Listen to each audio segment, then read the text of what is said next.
The slap didn't hurt, not in the way they expected. It landed sharp and loud, my head snapping sideways under the chandelier's light.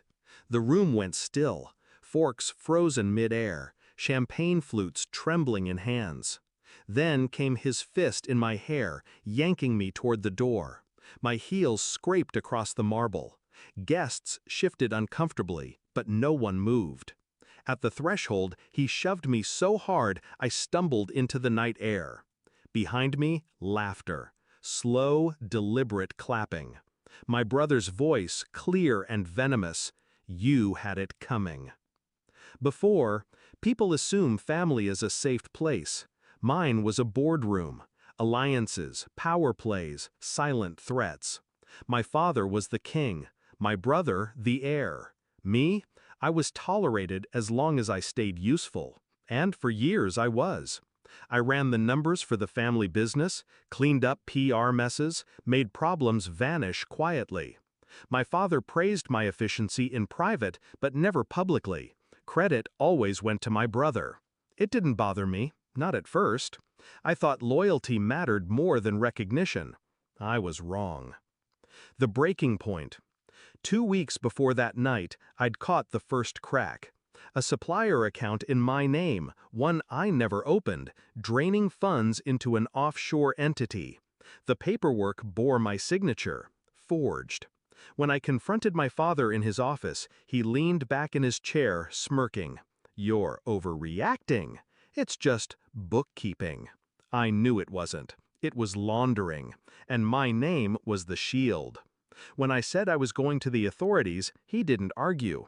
He just looked at me with a kind of bored certainty, like a man watching a fly buzz against a window, knowing it would tire and fall. The party. It was my brother's promotion dinner. 73 guests, executives, investors, politicians. Every person who mattered to them under one roof. I was at the far end of the table, boxed in by people who wouldn't meet my eyes.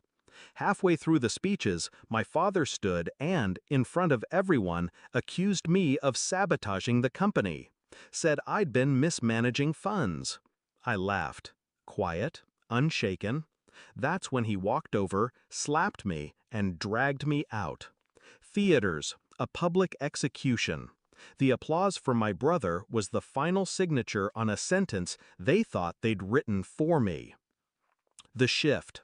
I didn't cry, didn't scream.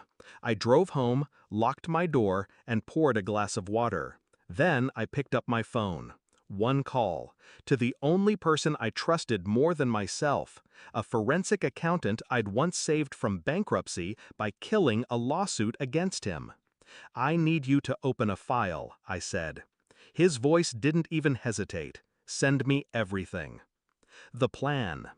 I'd been documenting for months. Every falsified ledger, every offshore transfer, every shell corporation hidden behind a P.O. box in a country with no extradition treaty. But it wasn't enough to have evidence. I needed timing, impact. The kill had to be public, undeniable, and immediate. So we built the package. Financial crimes dossier, evidence of bribery, insider trading, asset concealment, even photos, my brother with a mistress who happened to be the wife of a city councilman. And we lined up the dominoes.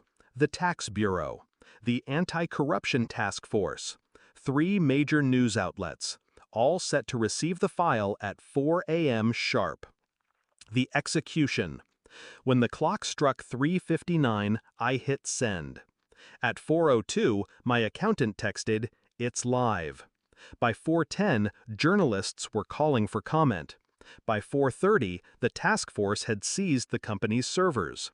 By 5:15, my brother's face was on the front page of every business feed, next to headlines that used words like fraud and racketeering.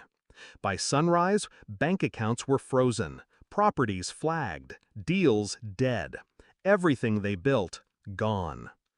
The confrontation. I didn't wait for them to call. I went back to the estate at 7 a.m., just as the first black SUVs pulled into the driveway. Agents with folders and warrants swarmed the house. My father stood on the porch in a robe, shouting at them. My brother was pale, phone glued to his ear, already realizing no one was picking up. When my father saw me, his voice dropped to a low growl. "You." I stepped closer, keeping my tone calm. "You slapped me in front of 73 people," I said. "Dragged me by my hair. Accused me of crimes you committed. You used my name to shield yours." He took a step forward. I didn't move.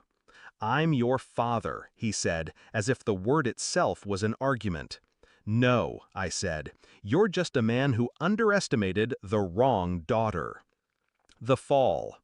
They tried to fight it, claimed the evidence was fake. But the paper trail was airtight, and I'd made sure to leave copies in more hands than they could intimidate. Investors pulled out within days. The board voted to dissolve the company rather than weather the storm. My brother's promotion? Rescinded. His name now floated in every article about white-collar corruption in the city.